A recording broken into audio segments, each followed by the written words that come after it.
Tone Deaf is the journey of a musical theater nerd, bringing musicals into the life of their musically challenged spouse. The reactions to the musicals are real and mostly unedited. This show is rated explicit for mature content and strong language.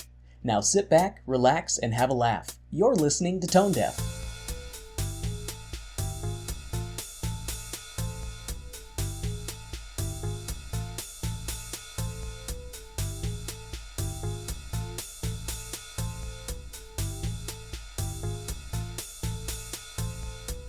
Okay, babe, so are you ready for this one? Yeah, I'm genuinely excited to see this one. Okay. Welcome to Tone Deaf. Once upon a time, The fuck? wish in the state of Utah, Who the fuck are you? lived a theater nerd that and their Warren musically challenged spouse would be musical. and their dog. Seriously, who are you and how did you get in here? Who let me in because I promised her Thought treats. Weber wrote a side story. I wish. He thought that cobras were in that play. I wish. Hey, Kay! Oh, thank God. Thank you, babe. That's a reflex. Sure, babe, you went into like a fugue state or something. Now who the fuck are you? Why, I'm Richard Humor, the most important person here. I'm crucial to telling the story. You can't do this review without me. It's kinda true, babe. We summon Richard Humor a lot. No, we tell dick jokes. But you're becoming cultured, so it's Richard Humor. And you bring me up so much in your show that I figured I would make an appearance and assume my rightful place as the narrator for this show. You know what happens to the narrator. Spoilers! Hey, so Kay prepared this whole thing, and I would rather we just get to it so that I can see the show, because I want to see how they tie Atlantis into Little Red Riding Hood. Oh God, he's hopeless. But he's cute. Well, alright. I'll be here when you need me, I guess. Thanks, Richard. Thanks, Dick. Where was I? Welcome to Tone Deaf, Theater Nerd, Musically Challenged Spouse. Okay, so today we're covering another Stephen Sondheim musical, which Richard decided to insert himself into, as he likes to do. This week we're doing Into the Woods, which had music and lyrics by Stephen Sondheim and a book by James Lapine. It's kind of based on a book called The Basis of Enchantment by Bruno Bettelheim, which kind of goes into a little Freudian stuff on classic fairy tales, which you'll get the fairy tales pretty much right away when we get into the show. The show has a narrator, which Richard was foolishly trying to emulate, and this is traditionally a 2-act musical. And I'll get into why I say traditionally in a sec. Okay. So, Into the Woods, and I want to preface that I'm doing this a little bit differently, doing the cultural impact first, just because it kind of ties into stuff, and I wasn't sure how much I could do without spoiling a lot. Fair. Because I don't want to spoil a ton with this show. So, Into the Woods is one of those shows that has a lot of meaning ascribed to it. And with it being released in the 80s, what horrific tragedy was occurring during the 80s that musical theater has covered? AIDS crisis? Yes. People actually were thinking that it was a parable of sorts for the AIDS crisis. Oh. And it was something that Sondheim acknowledged, but he didn't mean to have be the message, really. I'm going to say a little bit of his words from this really good article. It's from the New York Times in 2002. It's the article is titled Spring Theater, Back to the Woods with Darker Lyrics and a Dancing Cow. And it's written by Bernard Weinrob, which, again, I highly recommend this article. He says, hope there's more to come. Oh my God. He says, when Into the Woods first came out, people felt the giant in it was symbolic of AIDS. We never meant this to be specific. The trouble with fables is everyone looks for symbolism. And he goes on to say that it's about community responsibility. It's about a group of people who have made little transgressions and have unleashed a force that they have to band together to fight. It's also about parents and the legacy they pass on. It's about honesty, friendship, doing what's right, and no one got arrested.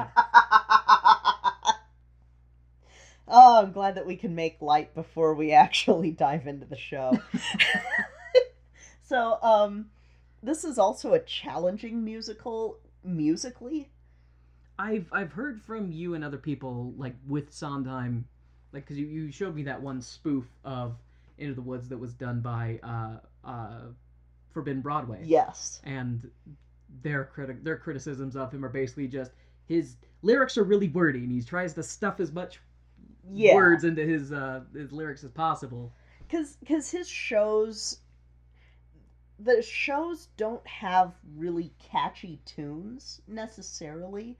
He's not going, oh, let's just have it be, like, with Weber's shows, you can get songs stuck in your head really, really easily, even if you're musically challenged. Like, you've been singing Music of the Night for the past week.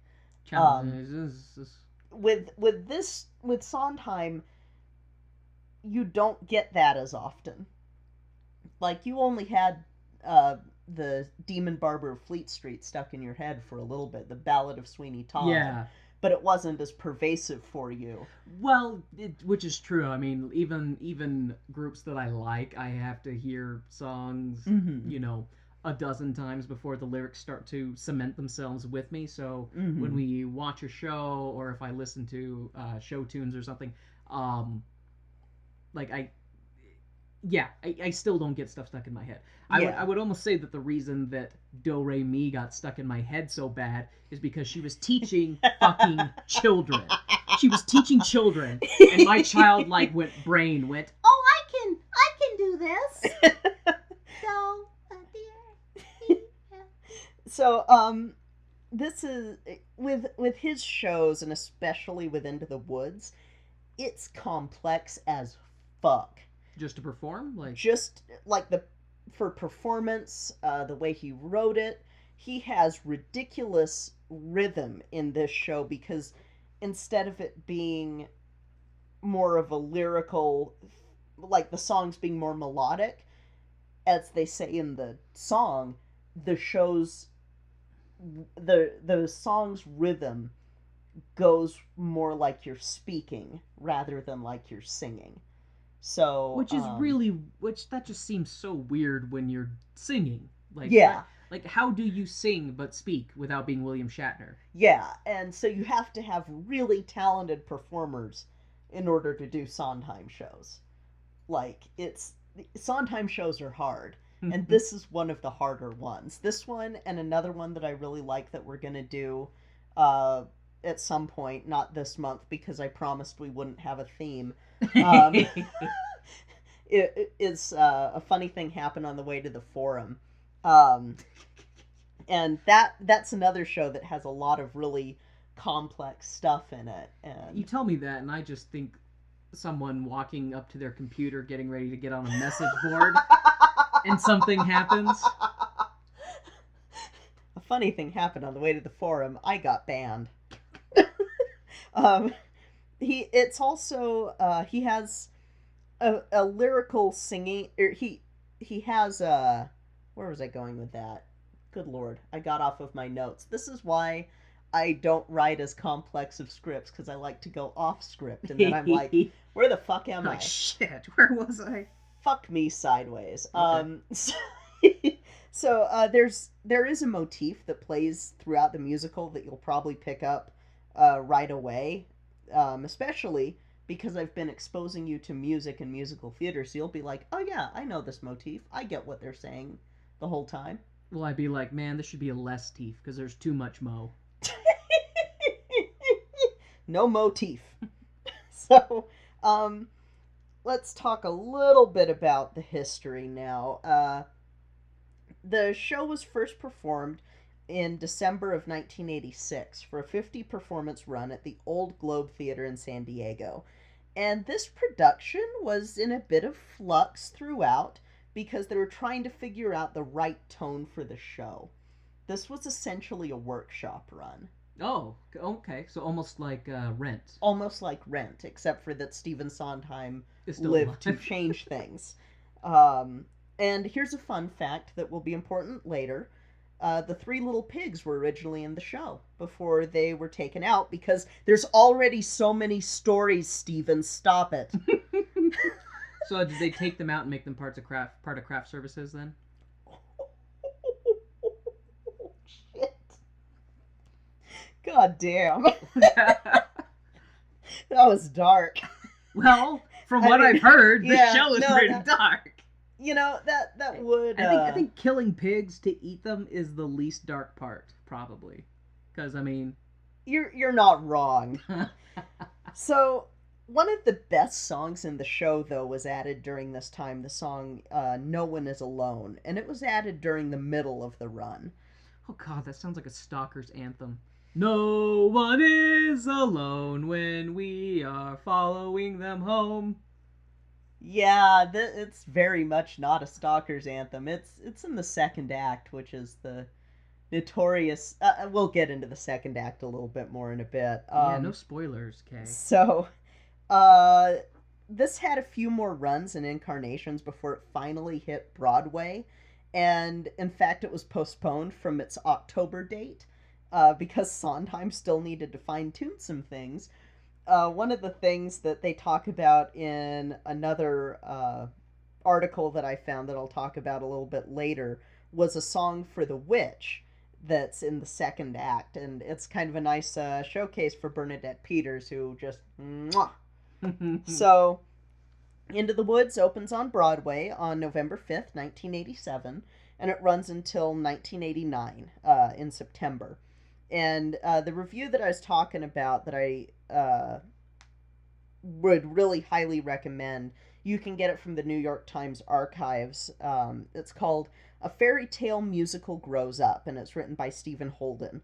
And it goes into it with more spoilers than I want to tell you here.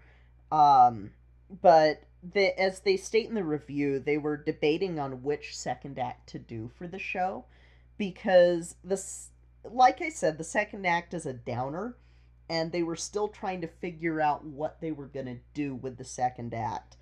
One of the biggest changes being what happens to the narrator. Oh.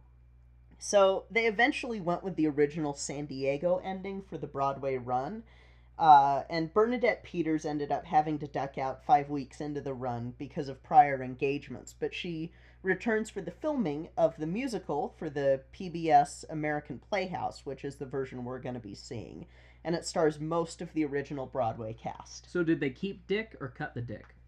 You'll find out what happens to Dick. I gotta know what happens to Dick.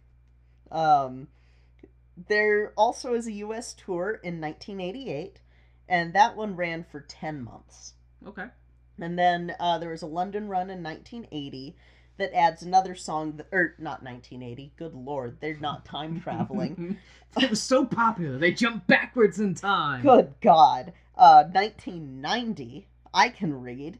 And they add in the song Our Little World, which is between the witch and Rapunzel. And what's funny is watching Tangled, I got serious Into the Woods vibes. Yeah. With Gothel and Rapunzel. Okay. Like serious Into the Woods vibes. I mean, it's Disney, so they probably, Well, fair. They adapted inspiration. And in fact, I'm trying to remember. I'm pretty sure it's been so long since I've seen Tangled, and I have a little pocket computer that can tell me if my joke that I was about to make actually holds any salt or not. It does not, so I'm not gonna... Computer. Holy shit, you have a Palm Pilot? Speaking of 1980. Just kidding. No me gusta. Okay, yeah, no, I can't make my joke, but On a side note, remember when Palm Pilots were hot shit? God. Sorry. God. Oh wow. I didn't want to remember that time, but now I did. I'm sorry, Kay. It's okay, babe. I'm here for the good times and the bad. The good times, the bad times, I'll be on your side forevermore. Good. That's what friends are for. That's not from a musical. That's just Dionne Warwick. What about wives? What are wives for? They're friends too, right? Yes. Okay. They're friends with benefits. Friends with long-term benefits. Yeah. I've only had one glass of wine tonight. What the hell? Oh, God. Okay, so, back to Into the Woods. So, there was a London revival in 1998, and then a Broadway revival starring Vanessa Williams in 2002. Oh, shit. Vanessa Williams. Oh, like the athlete Vanessa. No, different Vanessa Williams? Some sort... Wait. Shit. I meant to have a picture of her so that you could go, it's her! Yeah, because that's how my brain works. Super visual. Singer American Williams. Oh, her! Or Vanessa Williams. Jesus. Okay. Yeah, she was Miss America. Yeah, she's pretty. Yeah, she is. Oh, fun fact. Guess who returns in this version, this revival? Jesus Christ Superstar? No. The Three Little Pigs. Oh, I thought they were eggs and bacon. Well, okay, so they got new Three Little Pigs. Okay. And then a second big bad wolf was added to it because so there's got two big bad wolves in the revival. And they turn the song Hello Little Girl into a duet, which makes it even more brr. Yeah, because they're both like going, hey, Little Red Riding Hood, come here. Come follow me. No, come follow me, little girl. Yeah. That song... I know we're explicit, but I almost made some jokes that I'm not gonna make. That song creeps the fuck out of me. Yeah, I can imagine. It is one of the only songs in this show that I do not listen to more than once. Like, sometimes when I do a listen through, I'll go back and listen to a song a couple of times. Not that song. Yeah, I would imagine that the song is literally a predator's serenade. Yes. It is creepy as fuck. And it is why, when we get to talking about it, I have been avoiding watching the most recent one. So, Jack's cow is a character in this. So this is this version. The Jack and the Beanstalk cow? Yes, and the cow is actually played by a human instead of a cardboard prop, which is kind of fun.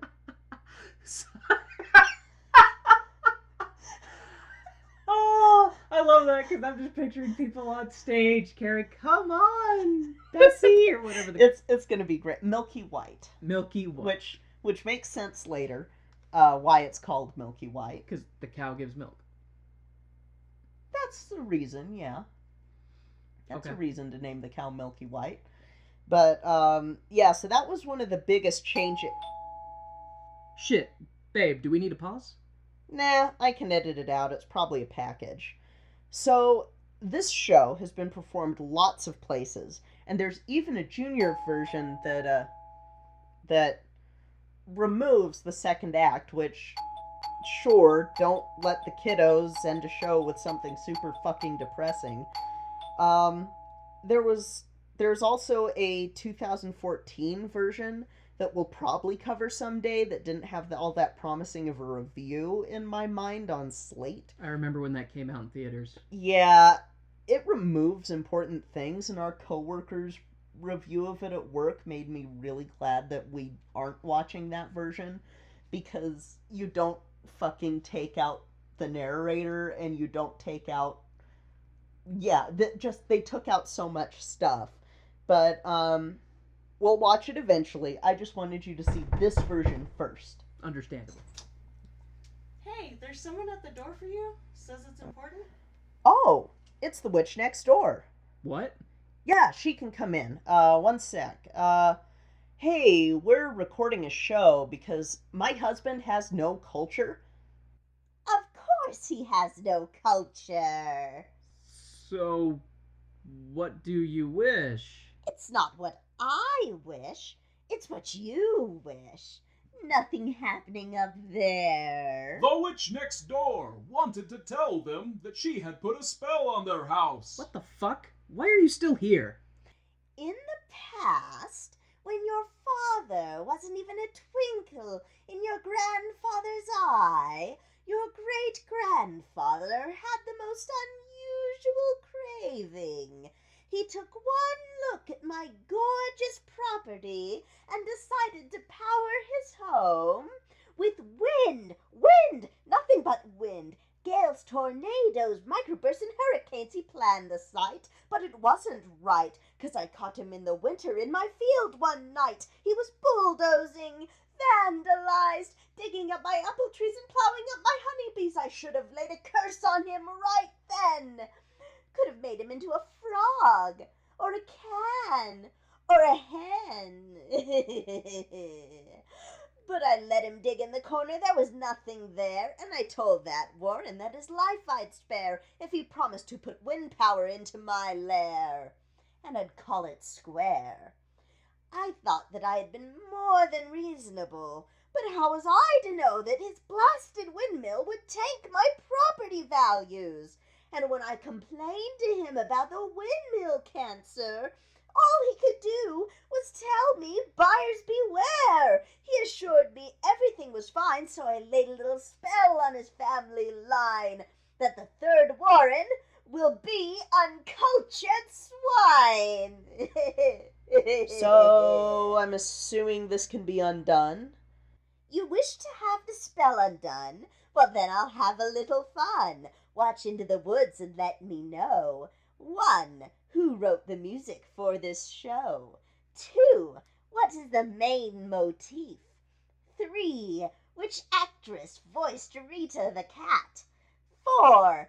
Tell me which song uses an interval of a rising major second. Fuck that. Besides, if we undo the curse, there literally won't be a show. And this is basically our meal ticket. Babe, we don't make any money with this show. But we have sponsors. Which goes into the upkeep. But babe, are you sure you don't want to maybe get the curse reversed? Just a little bit? Okay, I don't even remember what an interval is. Fair. Sorry, witch. Maybe the 4th Warren you can get that spell reversed? Oh, sure, I guess. Sorry for, bothering you. You can record now. I'll just see myself out, I suppose.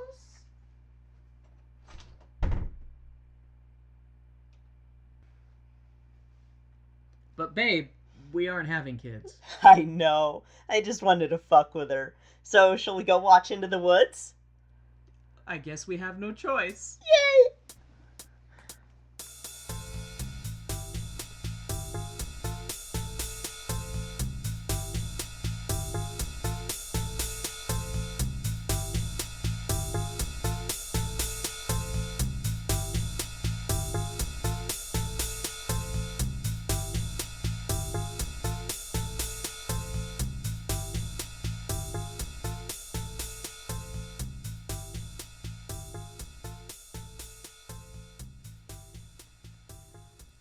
Hi folks, we wanted to take a quick moment to thank our Patreon sponsors. Thank you to our stage crew sponsors, Jasmine Wu and Reagan, and our producer circle sponsor, Bianucci. Thank you so much for your continued support of our show. We truly appreciate it. Now let's hear a word from one of our favorite shows, History on Blast.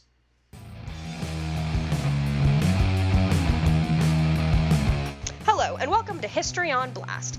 I'm Hillary, and I'll be your host as we call out history. Every other week, we'll be putting a different person, place, time, or event on blast for the shit that they pulled. This ain't your grandpa's history podcast, so if this sounds like your cup of harbor tea, be sure to subscribe on your favorite podcast catcher.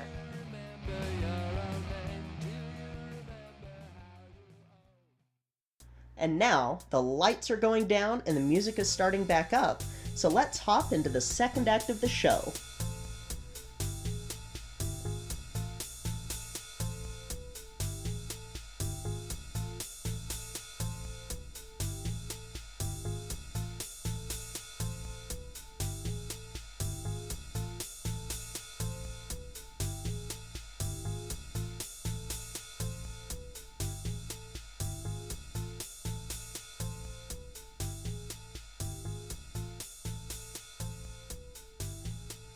babe. So, what'd you think? Into the show we will go. Holy shit, their words are fast. It was hard to type up notes. Holy shit, you didn't warn me, Kay. What the hell is with the show? Lots of stuff is going on. Holy crap, and what's going on? Oh, people are dead.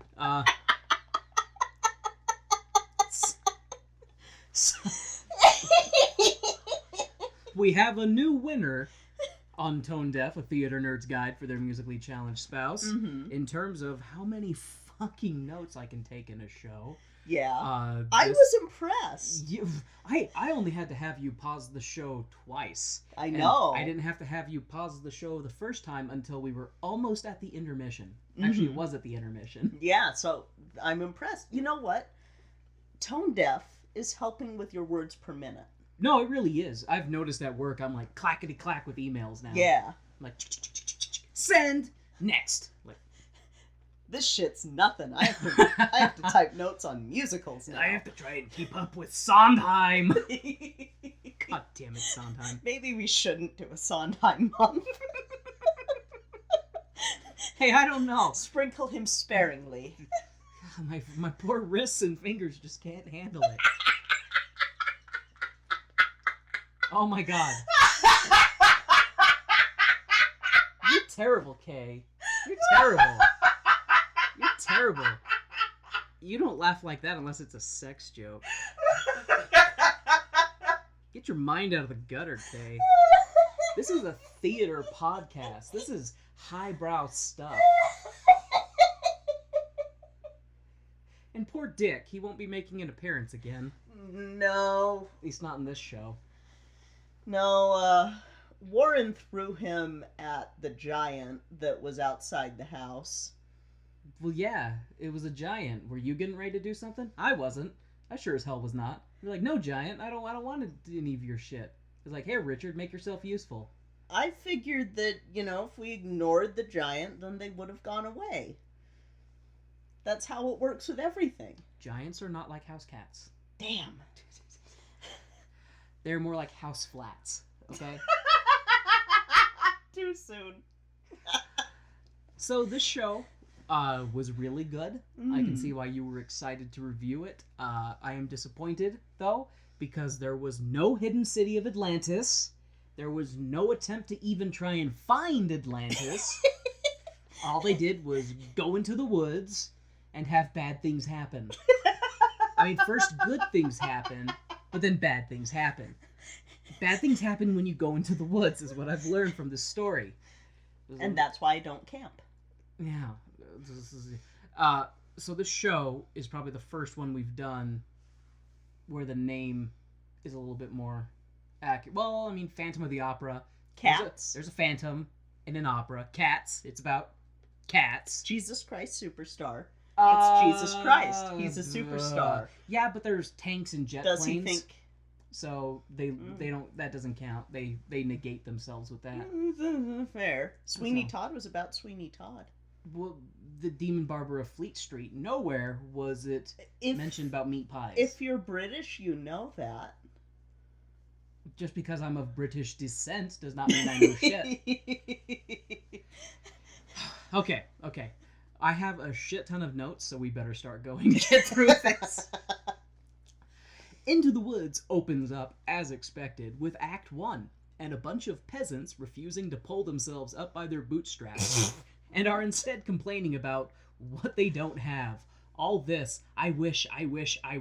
Cinderella is sad and picked on. Jack and his mom are poor with a milkless cow, and the baker has no child. Out of these three, I'd take the baker's position. Oh, and Jack has beans for brains, by the way. You don't get milk from a male cow, Jack. You get baby cow juice. Drink up, I guess, Jack? It'll help you be big and strong. So I guess I'm sure people listening to this already know the story, but the three arcs that we follow are Cinderella, Jack, and from Jack and the Beanstalk, and I have no idea who the fuck the baker is. That is not a story I'm familiar with. That, if I remember right, is tied into a little bit of the backstory of Rapunzel, if I remember. Like, for sure, the reason why the baker's family is cursed is 100% from the story of Rapunzel.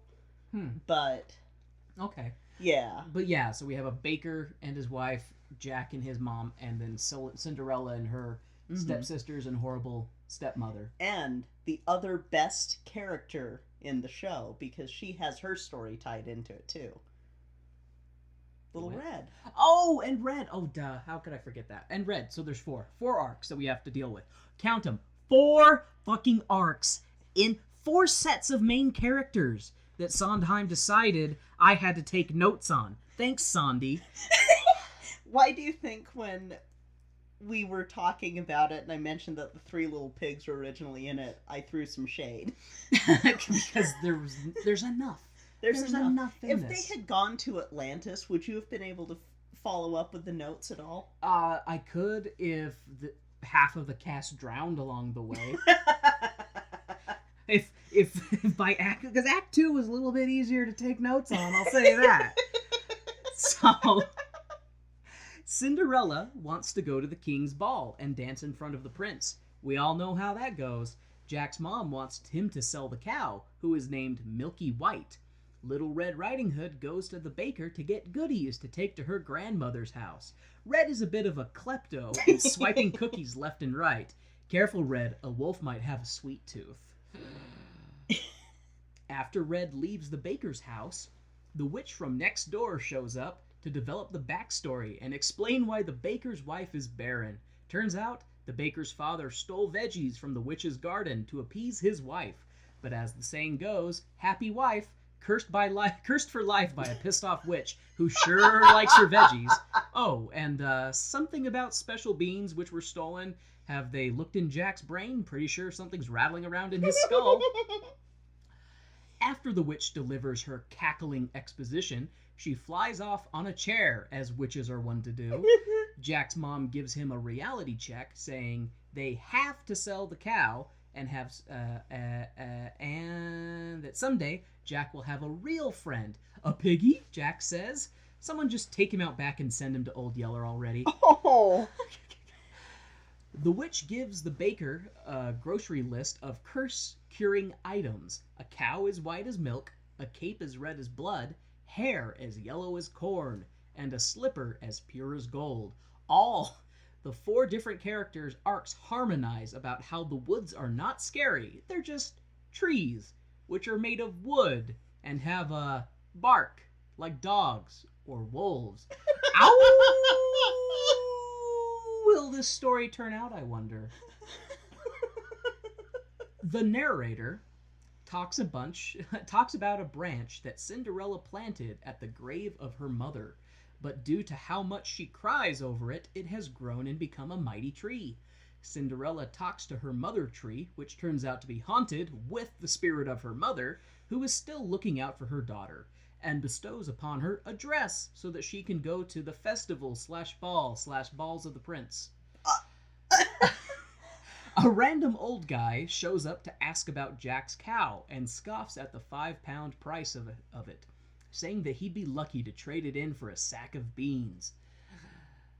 Next, Little Red meets a nice hairy man, and since Red never got proper stranger danger training, she spends too much time being serenaded by the wolf, who just wants to talk about her supple, plump flesh.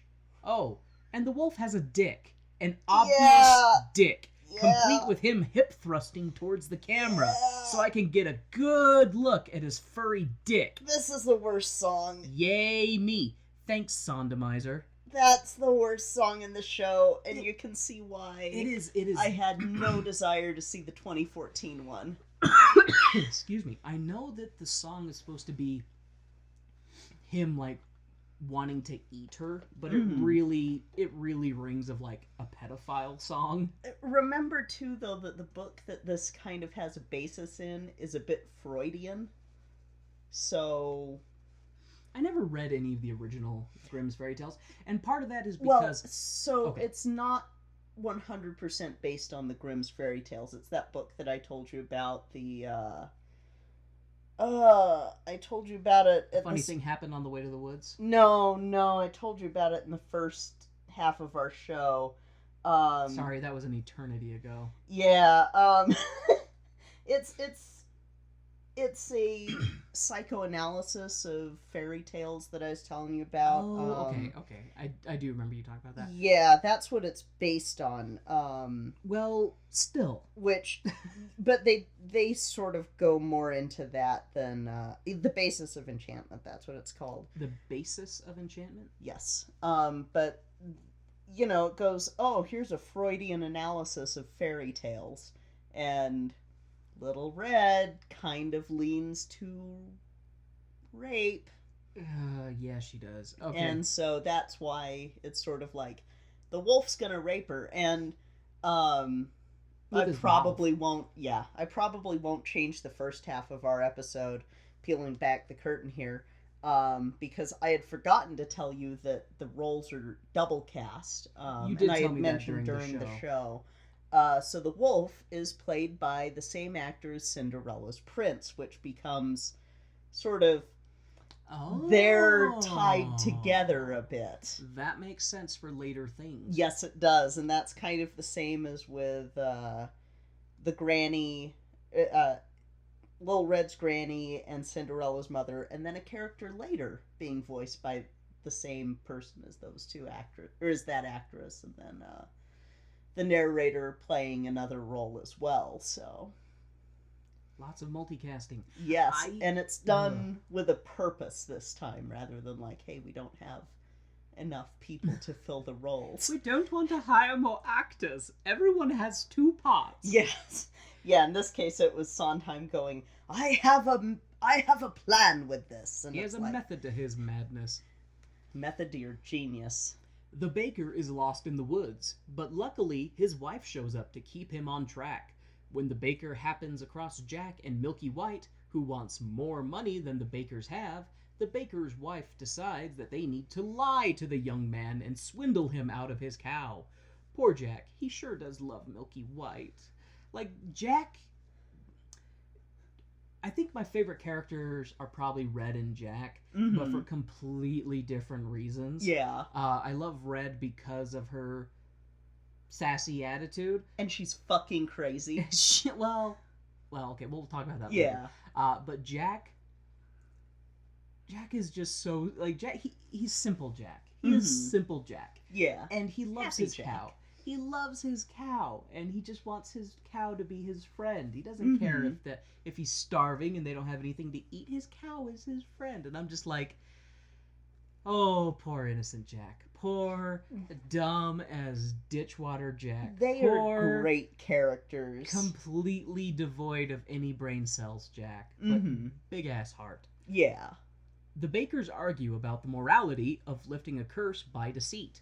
And the baker wife says, basically, that the ends justify the beans. Haha. Baker wife takes Milky White back to their house and leaves her idiot husband to his own devices to search for the blood-red cape. The narrator takes us to the next scene, which is the witch going to Rapunzel's tower. I guess we know where the golden hair comes from. Which, there's a twist later. Dun dun dun! Yep. The baker accosts the young Red and steals her cape, which makes him look foolish. Red sobs like, well, a little girl at the theft of her cape, and Baker's conscience kicks in and he returns it. He just wanted to make sure that Red really loved her cape. And that's a line that he has. I just want to make sure you really loved your cape. And then she kicks him in the shin or foot or something. Yeah. Red, after escaping the crazy cape-stealing baker, arrives at Grandma's house to find that the door is open and she has a nervous stomach, probably from the sweets, little piggy. Red falls into a cleverly designed trap and is devoured by the wolf, who is posing as her grandmother. The baker comes across the wolf grandma, who is in a food coma, and decides to gut the wolf, freeing both Red and her granny, who are both alive and in one piece. Granny is pissed and wants to make sure the wolf gets his comeuppance. But he's been gutted, so I think the deed is done, because she goes into this whole like, no, we'll stuff his belly full of rocks so he can't move. And I'm like, he's been cut open. That's in the fairy tale. Yeah, but once you've been cut open... Yeah. The end. Like, you know. Like, that Some people are sadistic as hell, and Granny and Red are kind of sadistic. Well, I mean, to be fair, she did get eaten by the Yeah. wolf, but, I mean, he's got, like, an anaconda jaw, man, just unhinging his jaw. That's and how the fairy tale goes. I didn't write it. Swallowing 2 women whole. I didn't write the fairy tale. I know, but you're the one subjecting it to me, so you are the source of my frustration. Red sings about her last moments before being devoured by the wolf, and how her hood and cape were useless armor against the piercing damage from the wolf's teeth. Red is grateful to the baker for saving them, and gives him the cape as a quest reward. 2 down, Baker, and 2 to go. I don't know why you're laughing. You know very well that cloth armor does nothing against piercing damage. Cloth armor does nothing against anything. It's cloth armor. Like, you gotta have at least metal to, I mean, well, then again, piercing is designed to do damage against armor. So if you're not wearing real armor, piercing damage is gonna do extra damage. I'm sorry, I don't make the rules. That's just how it works. God, you're cute. Jack gets home with beans, and Mama is pissed. But as the narrator states, they don't know that the beans will produce a stalk that reaches up to the heavens. The baker's wife runs into Cinderella, who seems to be fleeing the prince for some reason. Excuse me. Baker wife lies to the prince and is like, I ain't seen no woman come running through. Keep walking, your majesty. Baker wife and Cinderella talk about the ball and how envious of Cinderella the baker wife is. The baker wife notices that Cinderella has golden slippers that she needs to cure the witch's curse, and runs after her. Sorry, I kind of tripped up on my own note. You're fine. So like that, the baker wife comes across Cinderella who's fleeing, and then she, and she's like, oh, we'll run that way. And then when the prince comes through, she's bowing. She's like, I haven't seen anybody. And they're like, okay, we must find her. And then she calls Cinderella back out, and the two are talking. And that's when she's like, oh, what lovely shoes. And she, like, chase after her. She's like, wait, I need those shoes. Baker wife. Oh, yeah, that's the note I was just on. Every character in the show pops in to give us an idiom before leaving Jack to his solo. This slotted spoon sure can sing, even if he can't hold soup. Apparently he saw a giant, a big, tall, terrible giant who feeds him. So she can't be that horrible. And she lets Jack motorboat her giant rack for some reason. I guess she could tell Jack was a virgin, unless... Hey, Kay, do cows count? Asking for a hypothetical friend. Kay has a shocked look on her face, everybody. After 11 years with me, you would think that I've used up all of her shock face. I'm saying he was really close to that cow. But I did like his line that he had when he was like, she picked me up and pulled me close to her breast, and I just imagine this giant being like, oh, aren't you a cute little thing? And then he's smushed between her giant boobs and just like, I never want to leave. Oh, and this is the part of the show where I deliver my public service announcement. Attention all tone-deaf listeners. Giants are real, and they live in the sky. Do with this information what you will. I recommend grabbing the nearest firearm if you live in the USA and shooting wildly into the sky. Jesus Christ. We now return to our regularly scheduled program. This is Kay with Tone Deaf. Please, for the love of God, don't listen to my husband. Jack stole some gold from the giants and went back to his mom, like a good boy. She allowed him to keep 5 gold coins so that he could buy back Milky White. But the baker said no, because he needs it for his baby-making curse to be lifted. Jack misinterprets it as, I want more money! And Jack runs off to find more gold so that he can be reunited with his Milky White. The baker's wife shows up to be like, I lost the cow. I'm sorry. The witch shows up and threatens the bakers again by shocking the baker's balls to remind him of what's at stake. Like every time she's like, you know what's at stake, he's just like, oh, like he's been hitting the nuts. And it's testicle humor, but it's great every time it happens. Yep. The princes, plural, both princes, because I didn't know there were 2 until this point, meet up in the woods to talk about the prospective booties they're chasing. One wants Rapunzel, the other wants Cinderella. The two sing battle to each other about who is suffering more agony, misery, over what's out of reach.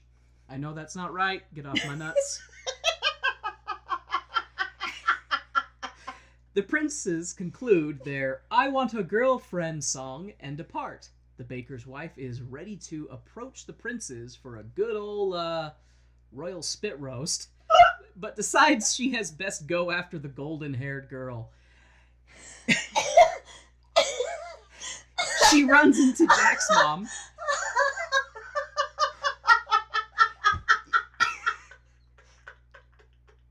Your legitimate gasp of shock made that joke worth it. Whether or not it makes the cut. Even though Richard is gone, he will not be forgotten. He lives on within all of us. See, initially I was going to say get a good old Royal Eiffel Tower. Jesus Christ! But I decided to go with the more classy spit roast. Because this is a cultured show, after all.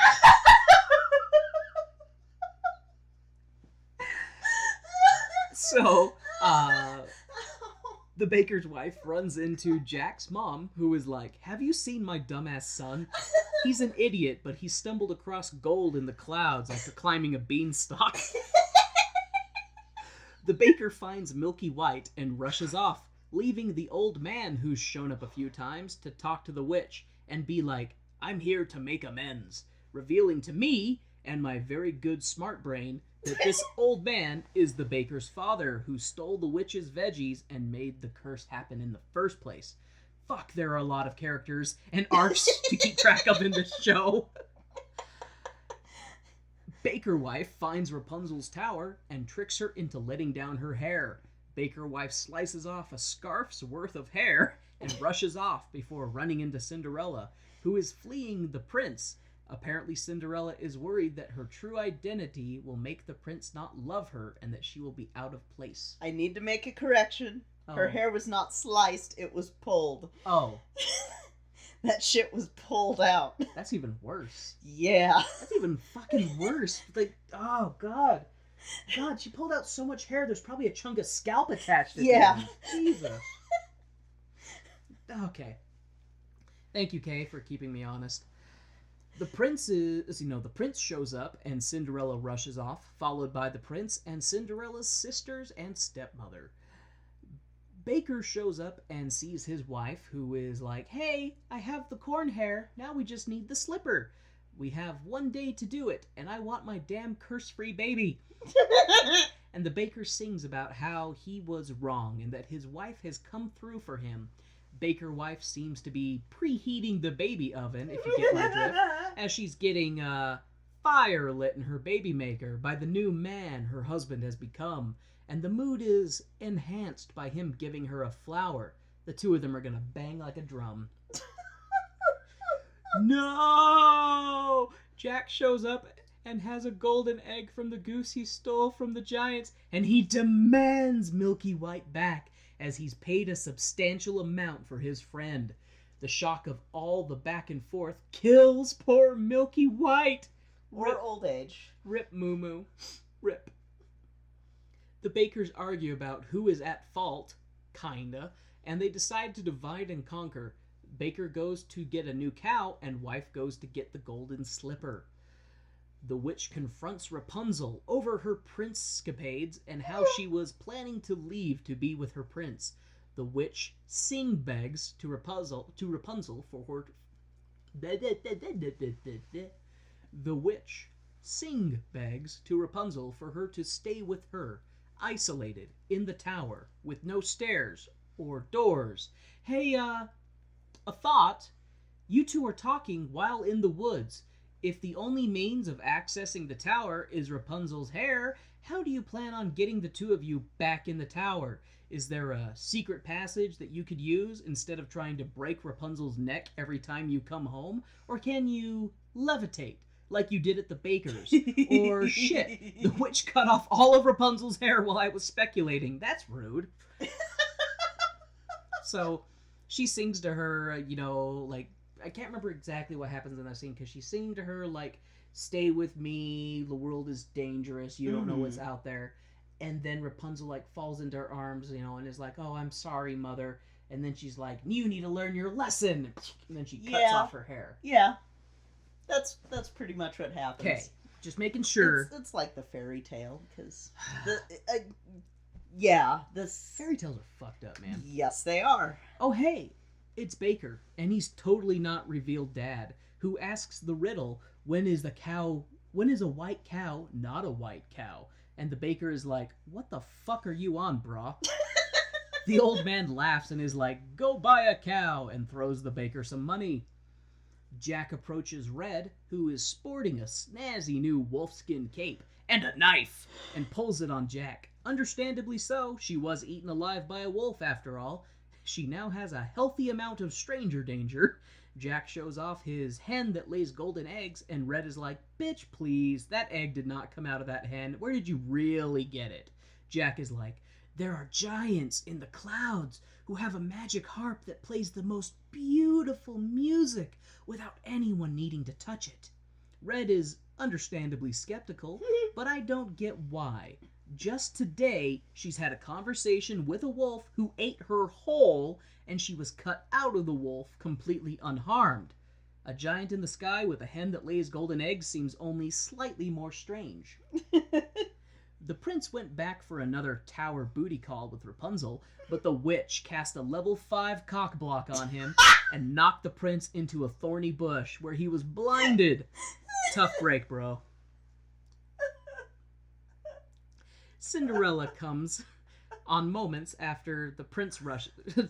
Wow, my punctuation there was a little interesting. Cinderella comes on moments after the prince rushes off.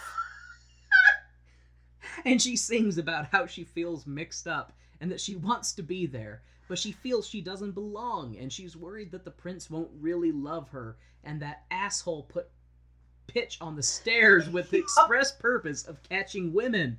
Man, rich people are crazy fucking people. But Cinderella, in her haste, left one of her shoes.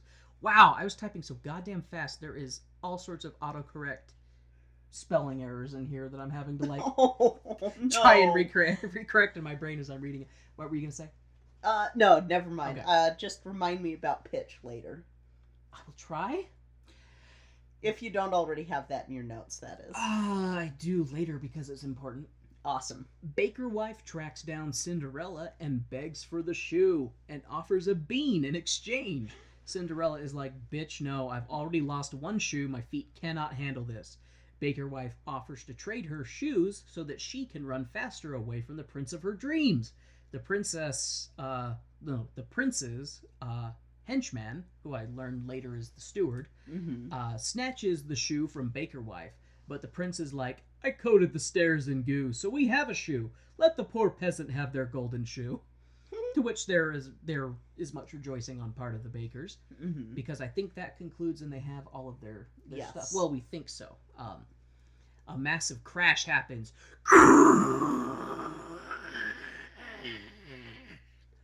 And Jack's mom comes running into the... looks like a goddamn seismograph, babe. And Jack's mom... I'm a man of many talents. And Jack's mom comes running onto the scene and is like, holy God, a giant fell out of the fucking sky. The witch shows up and is like, where's my shit, you bakers? The bakers are like, here's your odd assortment of shit. Good, cries the witch. Now feed it to the cow. What? Says everyone in the fucking world. Just do it, cries the witch. They feed the cow the slipper, the cape, and the hair and attempt to milk her, to no avail. And that's after she brings Milky White back to life, because... Oh, that's right, because they bring the one cow in and then she, like, smacks the cow. It's a cow covered in flour! Yeah. Well, our other cow died. Well, I can bring it back to life. I'm a witch, guys. I didn't know resurrection played a part in witch's powers. It's a level 8 spell, but she had a long rest after doing the cock block spell, so... Level 8's really powerful. Okay. feed the cow, no avail.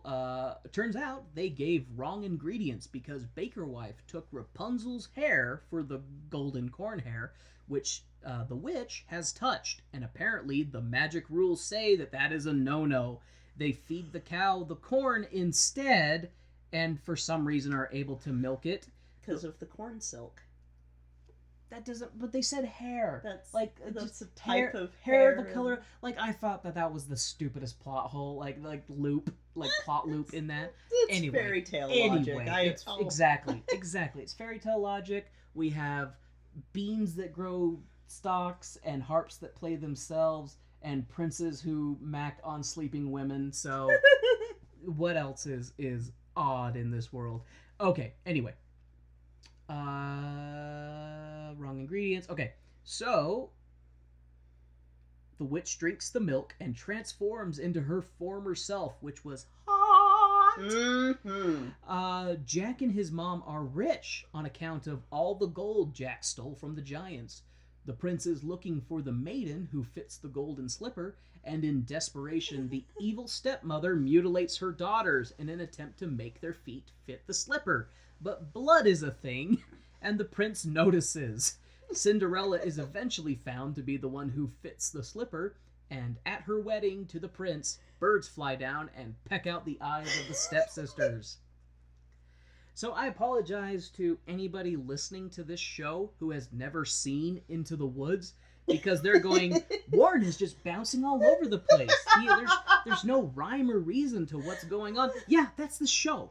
That's the show. I'll tell you what. You go watch it and be like, yeah, I could have taken better notes. Watch the Bernadette Peters one. Don't watch the 2014 one. It was really good. Yeah. Like, it was a really good production. Yeah. Okay.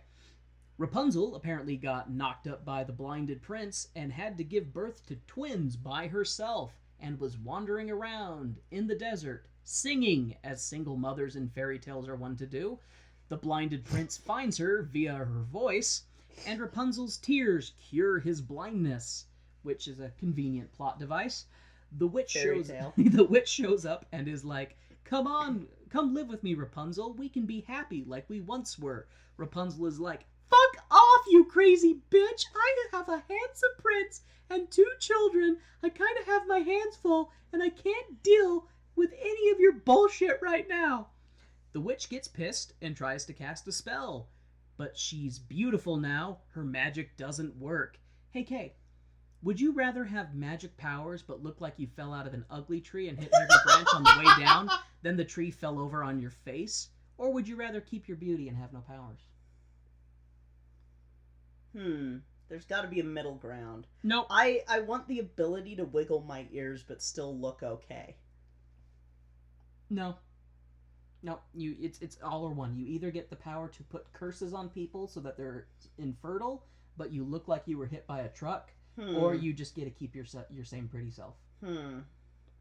Since you're indecisive, I'm inserting my male dominance and saying that you're just gonna keep your pretty face. I mean, I still sit there and go, well, what class would I be of spellcaster? Like, would I be vocation? Would I be transmutation? Would I be... So would you just do transmutation? You'd be like, yeah, I look like sin incarnate, but I'll just cast myself to look like old K. I cast disguise self. And look like old K. But then I would go to kiss you and be like, what the fuck is wrong with your face? Are these lips, or are these a pig's asshole?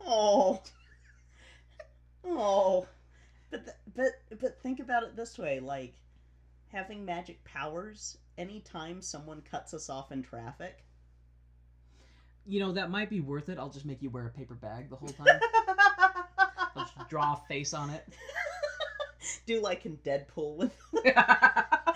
Staple a picture to your face in case the bag comes off. Okay. We are just over halfway through my notes, so I should probably keep going. We're so tired. Cinderella is walking with her prince and runs into Baker Wife, who has a bun in the oven thanks to Cinderella's shoe. All the cast has gathered together and are singing about how it's happily ever after time, since everyone got what they wanted. Not us, we're blind, say the evil stepsisters, and in the background, a new beanstalk is growing.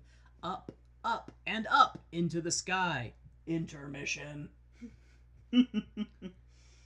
Okay, we're gonna take, since it's intermission in my notes, I'm gonna take this moment to drink some water. You've been talking a lot, babe. Like, and it's only intermission. And that's... The bulk of my notes were in. Yeah. The first part, though. God damn, this show was difficult to watch and try and type. And if you were watching a junior version, that is where it would end. Is with the happily ever after. Which makes sense, because it's all downhill from here, folks. Welcome back from intermission, with Kay saying, shit's about to get real. And she actually said that, folks. Yep. The princess wants a ball. Jack misses being up in the sky, and the Bakers wish they had a baby room. But they're all pretty content, until a vast rumbling shakes the kingdom, knocking the Baker's house about, and the witch shows up to be like, holy shit, my garden got jacked up. Was it a bear? A dragon? A griffin? No, bears are sweet, dragons leave scorch marks, and griffins are extinct. A giant, says the baker. Possibly, says the witch, which is bad, because giants are smart and will wreck us. We'll have to get an entire army to fight a giant. Baker goes to Jack's house to inquire about any giant-related troubles. Jack and his mom are like, go away, and Baker is like, okay, I'm going to the kingdom to file a complaint. Baker goes to the princess and is like, help, help, a giant, a giant! And the princess is like, we'll look into it. Bye-bye. Red comes to get some food for her pilgrimage back to Granny's house and reveals that she's moving in with her granny because her house has collapsed and her mother is missing. Yep. Presumed dead. Yep. Birds show up and tweet to the princess about troubles at her mother's haunted grave tree. They only had 240 characters, though, so it had to be, like, broken up into multiple tweets. But there were, like, 8 birds. Yeah. So each one of them. So that's a good amount. They were each subtweeting each other. And retweeting. I actually have a joke about that. Anyway, the Bakers go with Red to her grandmother's house, 'cause strength in numbers? Oh, and Jack decides he's going to slay the giant. Good on you, Jack. Rapunzel shows up and is disheveled. I don't see her with her prince, but she runs into her mother and is like, you locked me in a tower for 14 years, blinded my prince, banished me to the desert, and I was forced to bear twins alone. Because of you, I can never be happy. To which the witch says, I was just trying to be a good mother. Rapunzel rushes off, pursued by the non-magical witch. Is she still a witch if she has no powers? Ex-witch. That would have been better. I kept typing non-witch. Ex-witch would have been better. The Bernadette, formerly known as witch. Oh my god, ex-witch sounds like what happens if you eat a sandwich and then throw up. You have an ex-witch. It used to be a sandwich, but now it's just an ex-sandwich. It's also exiting your body. That's a funny fucking joke. I don't care who you are. Kay is just giving me a disgusted look, but I know you fine listeners out there appreciate the ex-witch joke. Ugh. The princes run into each other and are like, women troubles. Yeah, women troubles. And how they found new, exciting women. Both are asleep, but one is surrounded by dwarves.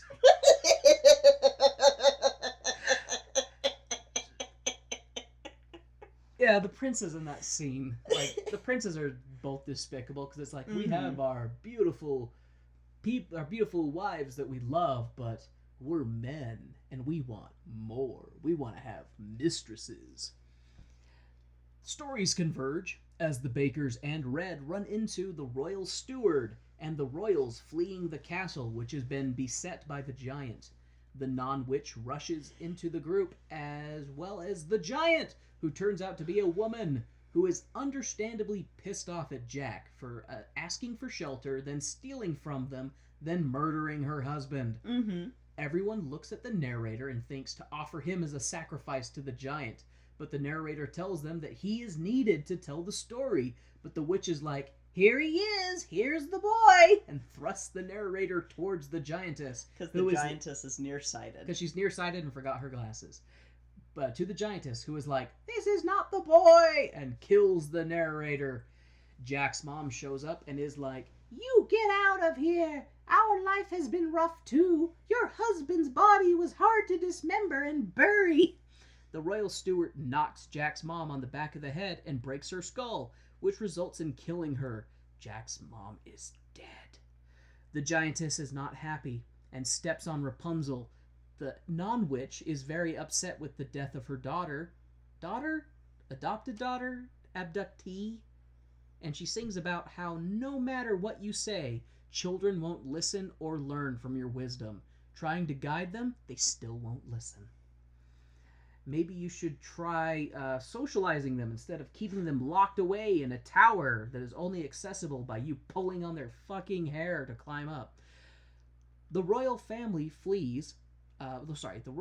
leaves, fleeing to a secret kingdom that peasants are not allowed to know about. Red and the bakers are left with the non-witch, who comes to almost blows with Red over whether or not they should track down Jack and give him to the giantess.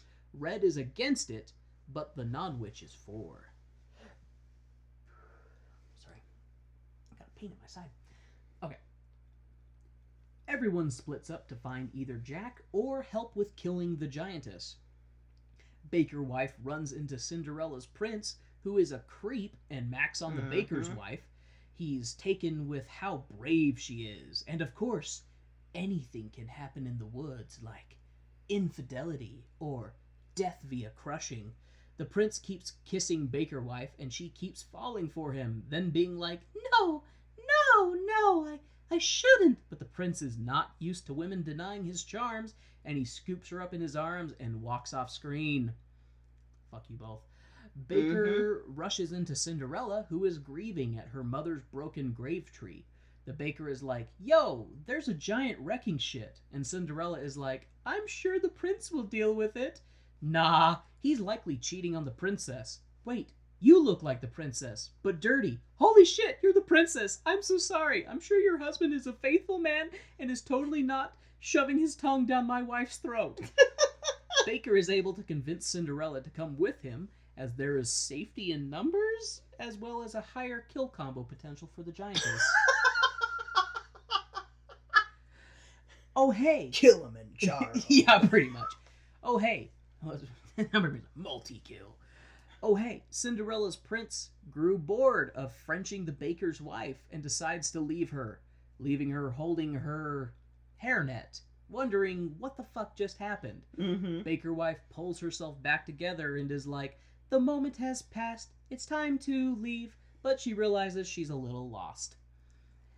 The ground rumbles and the earth splits asunder. It's not an earthquake, but the earth-splitting shatter of the giantess is crushing the unfaithful baker's wife. And all I have to say is, toe jam, bitch.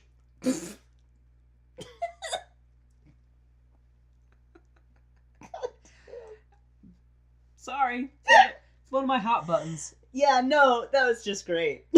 The group is together, and Baker is like, "I need to go find my wife." But the non-witch is like, "Look who I found," bringing Jack along. Baker sees that Jack has an article of clothing belonging to his wife. Jack gives him the sad news that Baker wife is dead, crushed by a tree and buried in a footprint. The group is pointing fingers at each other. "It's your fault for trading my cow for beans. It's your fault for stealing the gold. It's your fault. It's your fault. It's your fault." They all try to blame the non-witch, who is like, "Bitches, it's the last midnight and we're all fucked." The non-witch had the last bit of magic in her and leaves one last curse upon everyone before poofing. I had asked Kay, I was like, did she just die just then? And it's implied that she just vanishes. But the way that she screams, it almost sounded like she was melting. I was like, is this Wizard of Oz? What the fuck just happened? Like, one more story to shove in here. Yeah, no kidding. And the witch leaves everyone after poofing.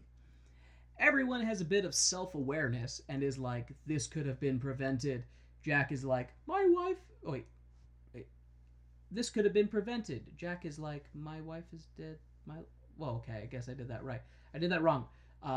Baker is like, my wife is dead. Life means nothing. And tries to leave. But Cinderella is like, hey, douche, your kid. What about your kid? Baker tells her, you touched it last. It's yours. And leaves. No shit. Baker runs into his father, who we thought was killed in the first act. But he's like, I'm only a little dead. I'm all right, though. Baker dad tries to instill some fatherly wisdom in his son and tries to give him the man up speech. The father and son patch things up and, Baker dad just runs off again. Good father there. Good to see he's learned his lesson. Well, he's a ghost dad. He's mostly dead. As a ghost dad. The fuck does that mean? They just say he's mostly dead. The fuck does that mean, Sondheim? Fairy tale logic. You wrote this shit. Explain, Sondheim. 90-year-old fucker. Jesus Christ. You old non-dick working fucker.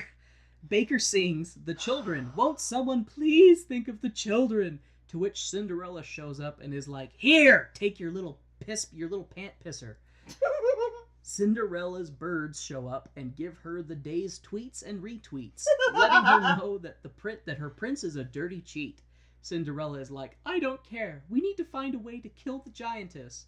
The birds chirp something to her, and she's like, oh my god, you can do that? Thank you! Leaving us in suspense as to what act of avian aid are you offering. But not Red, she's like, what the fuck, you can talk to birds? That's the best line in the whole fucking show. Don't act surprised, Red, you were talking to a wolf in Act 1. The team quickly hatches a plan. Get the pitch, set a trap, giantess gets stuck, birds peck out her eyes, then Baker and Jack will climb a tree and strike. Pitch is the greatest way at catching a girl. So if you're single and you're trying to figure out how to get a girlfriend, just put some pitch down and catch what sticks. Rat, that's your girlfriend now. Pigeon, that's your girlfriend now. Howtiful boyfriend, howtiful girlfriend. This is Warren from Tone Deaf saying, don't abduct women using pitch to ensnare them. The team... Okay, I read that. Team quickly hatches a plan. They hatch a plan because the birds help. Hey, you're walking on eggshells, lady. Baker leaves his baby with Cinderella while they go off to get the pitch for the plan. Cinderella's prince shows up and is like, my dear, why are you filthy and holding a baby? Cinderella tells him, you're a cheating cheater who cheats. To which the prince is like, I was raised to be charming, not sincere. Cinderella tells him off and the prince leaves. Red shows up and is like, the plan is almost ready, but I feel bad. I think my grandmother and mother would be disappointed in the fact that I'm about to murder somebody. Cinderella tells her very sweetly, your mother can't guide you now, and that you're alone, so woman up and get ready to kill us a murderous monster. Jack and Baker are in the tree, waiting for the giantess, and Jack is like, Mama will be so happy that I killed a giantess. And Baker is like, dude, your mom is dead, killed by the royal steward, who hit her from behind and got a sneak attack bonus, dealing guaranteed critical damage, which resulted in a bleed status effect on your mom, and in her elderly state, her constitution was already low, and she could not shake the blow. Holy shit. Jack is like, I'm gonna kill the fuck out of the steward when we're done killing the fuck out of the giantess. The entire group then sings about how no one is really alone, and how things will come out all right if they can make it so. The giantess shows up and is diverted to the trap. Jack and Baker are able to fell the giantess from the tree. The giantess comes crashing down, and the ghosts of characters past come on stage to be like, we did, here's some wisdom. Because that's basically what they do. They just come on stage and they give like, idioms. They just come on stage and give idioms, and then... The slotted spoon can catch the potato. Yeah, like stuff like that. Because she's like, slotted spoon doesn't catch soup, but it can catch a potato. The surviving characters, Baker, Baker Baby, Cinderella, Jack, and Red all decide to move into the baker's house, since his is the only structure still standing. Baker takes up the mantle of narrator at the behest of his ghost wife and regales the story to his baby, while the non-witch sings about how children listen, so be careful what you say, the wish you make, the path you take, the beans you plant, the wolves you talk to, the princesses you kiss, and the giants you rob. All wise morals, I think, our listeners will appreciate. Into the Woods. The Into the Woods song is reprised by the ghost characters from both past and present, and it's official that everyone is insane due to the stress of the ordeal. But luckily, the shared hallucination ends right in time for the curtain call. Jesus fucking Christ, was that a lot of notes for this goddamn episode. Holy shit. I was not properly warned. No, you were not, and I feel bad for that, because I was so, You should feel bad. I was sitting there like, okay, Warren wants me to sing and stuff, so I need to do something creative, and then I was like, oh, well, I'll remember partway through writing the script for the opening to warn him, and then I just forgot to warn you. You know, if I get to listen to you sing, I'm fine with that. Okay. I'm fine with that. Yeah. I will say, Children Will Listen is probably one of my favorite songs. Like, the whole final part of that, just the, careful the plans you make, children will listen. Da, da, da, da, da, da, da, da. I really like that, and the first time that I saw it, I did get a little bit teary-eyed with it, just because it was one of those, like, oh, that's really good, like, lyrics, and really good lesson there, and, especially because this is sort of a small cast of people, but if you have really good singers, then it can make it feel like it's a larger cast than what you've got, and so... I will tell you, though, when we got to... I was not sure how... I thought we were further into the show than we were, because it hits intermission, and I'm like, oh god, we're only halfway through this. And I had been just furiously clackety, clackety, clackety, clack the whole time. It was a good show, though. Holy crap, it's a little much to have that many main characters with stories that are crisscrossing and being interwoven, and this is the musical equivalent of an unlaced shoe that needs to be laced and then tied up in the end. Like, oh my god, Sondheim. Holy shit. Sondomizer has sondomized my brain. I have been thoroughly sondomized. Oh my god. I still don't know if... I mean, we're skirting the edge with the Poppin' Pussies shirt. I don't know if Sondomizer... That's okay. That'll just be my thing then. I'll just say sondomizer. I mean, maybe we can figure something out that's... I don't know. I don't know. We'll see. But yeah, so I'm glad you like this one. I do. It's a really good one. I was telling you, because I have Into the Woods stuck in my head. And what was the other one? It is Into the Woods. The woods are just trees. The trees are just woods. No need to be afraid there. There's something in the glade there. So I'm thinking I'm gonna have to listen to the music at work come the next work day. I'm slowly converting you. Hey, it doesn't mean I'll remember Jack or shit. I mean, I will remember Jack because he's part of shit. So Jack is a given.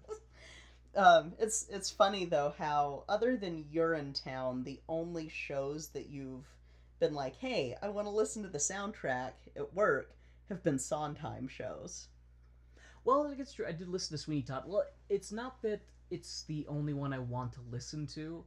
that you remember to listen to after. I think what might be fair to say also is that the more we've been doing this, the show, the more I am appreciating musicals, and so then in my own time I'm like, I think I want to listen to this. Yeah, and I like Sondheim shows a lot just because they, I don't know, they're more than just the music. Like, the music and the story are so integral to each other, and the music, like using the music plus the lyrics plus the book of the musical, it's just all tied in. So I don't know, I like Sondheim stuff. Probably I've been impressed with his stuff. Yeah. Let's see, I'm trying to think. So Sweeney Todd and Into the Woods, those are the only two Sondheims that I've seen. West Side Story, And West Side technically. Story. Yeah. Even though that was like his first one that he had a hand in, but isn't really considered a Sondheim.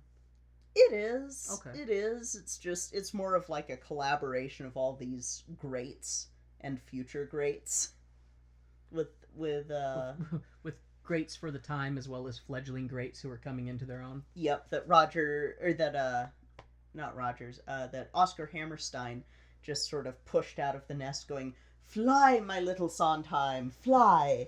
Then he Spread your wings." Then he went, I'm going to make overly wordy musicals that will make uncultured swine struggle to keep up. And then he cackled manically as he flew off. He saw into the future and saw Warren sitting at the couch typing furiously. Bloody fingers. Type! My note-taking angel of... Oh, wrong person. Wrong composer. Cats are not dogs, and Andrew Lloyd Webber is not Sondheim.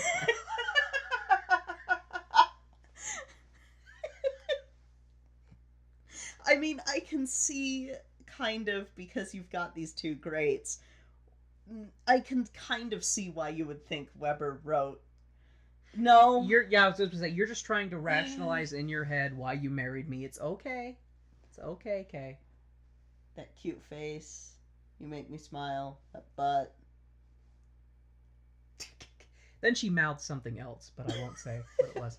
The show was really good. Boy, I feel like I have been through an ordeal, though. Yeah. Because it's not a sad ending. It is it's an ending. It's dark. I don't know if I want to say it's a dark ending or if it is a... I don't know. It's like a whole... I don't know. I really don't know how to describe the ending for this. Because it ends and there's like this faint twinkle of hope on the horizon.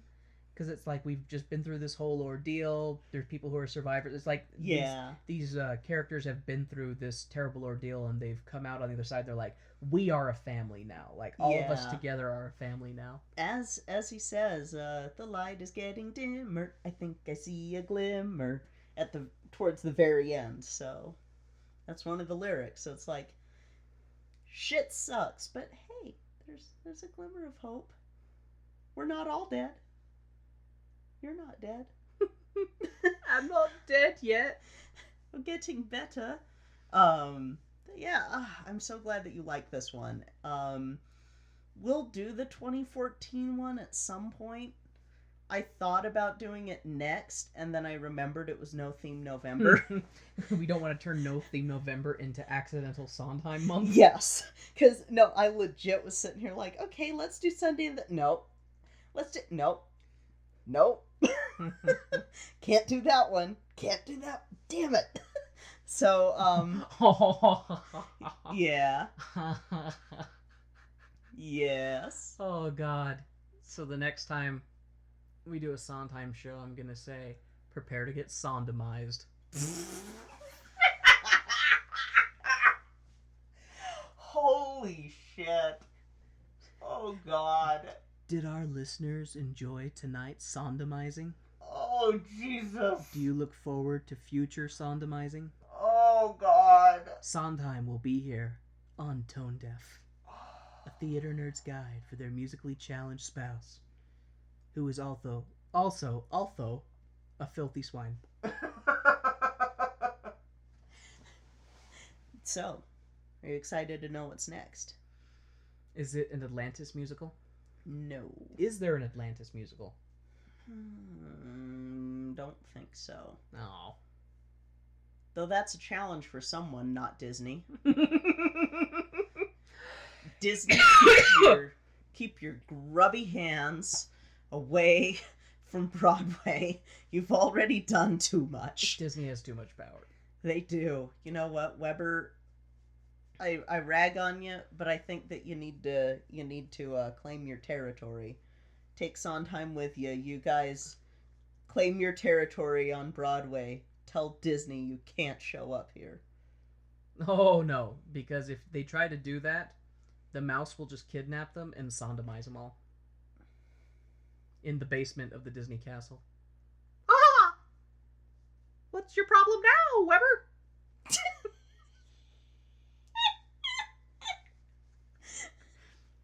You know, there's... God damn. Do you want to know what we're doing next?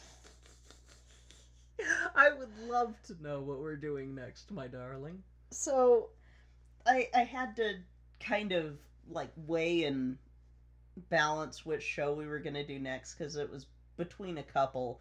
And I've decided on Flower Drum Song, because it's still available on Prime Video. And I don't want them to take it off and then us not be able to watch it. Fair. Because it's not a show that's done much, and you'll find out why. Oh god. Oh no. Okay. Answer me these questions 3, Kay. Is it hyper racist? That's a yes. Does it end incredibly sad? No.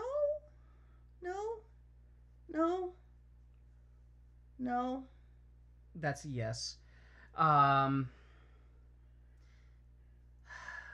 damn it, those are really the 2 important questions that I wanted to ask. It's one of those shows that didn't age well. That for the time, because it's Rodgers and Hammerstein, and they try really hard to be good for the time, but it still wasn't. God damn it. Not Rodgers. I get Rodgers and Hammerstein mixed up with another duo. Lerner and Lowe? Gilbert and Sullivan? Gilbert and Sullivan, thank you. Because Pirates of Penzance is Gilbert and Sullivan. Yes. Okay. I know that the King and I is, God damn it, we were just talking about them.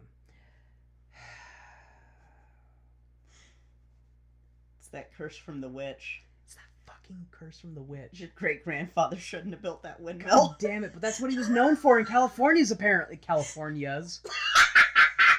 You know, like the Carolinas and the Dakotas, the Californias. North California, South California. Fuck Central. Don't really. Oh. Are we slap happy or what? Oh, God. This was a long one. But, yeah, we're gonna do Flower Drum Song. Oh, God. I wish you guys could see the look on Kay's face. They gave me a smile and a thumbs up, but I could see the not excitement behind their eyes. It's not their best. At all. But it's also not their worst. Rodgers and Hammerstein. That's it. There we go. You've already seen their worst. I have? What was it? Carousel? Mm-hmm. God damn it. I have a feeling Rodgers and Hammerstein might be my least favorite duo. Because, yeah, they did Carousel, and then we're going to do this flower drum whatever that obviously is going to have things that's going to make me pissed off. And, yeah, so that's right there. Some people should not be allowed to do theater. I'm just... They've done ones you've liked, too. Which ones? Sound of Music. Well... Yeah, but anybody who does an anti-Nazi show, I'm gonna like. Yeah, so it's one of those, except for Carousel, they try to be as good as they can for the time. It just still doesn't age well, because for the time just means, hey, these people are people. For the time means, well, these are the verbs and nouns that are appropriate to adjectives. Yeah. That's what I was thinking about, adjective. God damn it, my brain. You're fine. No, it's tired in I here. think my brain has turned to wood. What, you're gonna call me a dickhead? Thank you guys so much for listening to Tone Deaf this week. I apologize if I was a little off the rails more than normal. Oh, this whole episode was off the rails. I'm just still reeling from the editing that I'm gonna have to do for this one. Jesus. It was awesome, though. Oh, man. So, thank you guys so much for listening. If you want to follow us, you can follow us on Twitter, on Facebook, and now on Instagram at Tone Deaf Musical. You can also check out our awesome website that Kay made, which is tonedeafmusical.com. So if you don't have any type of social media or any kind of like Spotify's or anything like that or Podchasers, but you want to listen to our show, we have a central hub where you can enjoy Kay's melodic voice. And Warren's adorableness. And That's a word, I think. it Maybe. is now because I said so. We actually have merch now. We have stickers and shirts. From our Sweeney Todd episode. So if you want to sport a Poppin' Pussies and Pies t-shirt or sticker. With a Puss and Pie? Is that what you're calling him? I have named the cat Puss and Pie. Yeah, I did a little doodle of Puss and Pie and showed Warren and was like, does this look good? It's Puss and Pie. It's Puss and Pie, so... His flavor, in case you're wondering, is Meowberry. Yep. So, yeah, we've got the Poppin' Pussies and Pies shirt and stickers. We are not liable if you wear the shirt to work. And then get in trouble. If people at your work don't have a sense of humor, then fuck them. Any other housekeeping, my dear? Let's see. Join the Podcast Junkie Discord server. Yes! Join the Podcast Junkie Discord server. Kay will have a link in the description of our show. Yep. And that place is awesome. We have our own channel there. Come by, say hi. We can talk about musical... Well, you can talk about musical stuff with Kay, and I will attempt to keep up like I do with other people. Or we can just talk about random stuff. Yep. It's a awesome community and full of awesome, cool, great people.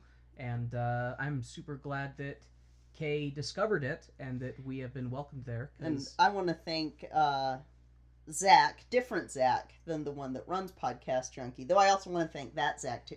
I want to thank both Zachs.